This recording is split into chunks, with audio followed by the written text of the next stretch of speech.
tiếng kín em miền ngã rồng lên nhìn nung hay lâu dia lung ghé miền sâu nàng em mô gulde đây đã giá tân tia na cầm chính kinh rồng lung ôi dính sang mấy ta nghe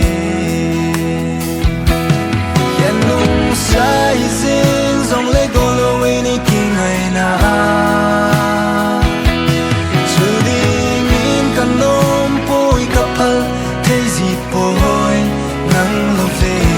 sẽ lung môn na ấp bùng bôi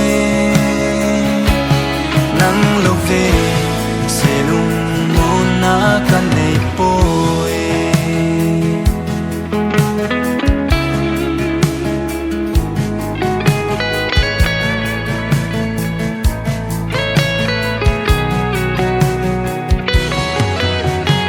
ngày luôn lung xiết na o a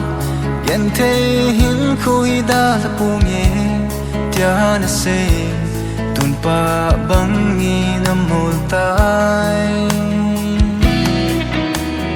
lung xiết na nga ko nin tun gel pa lo tong nei donin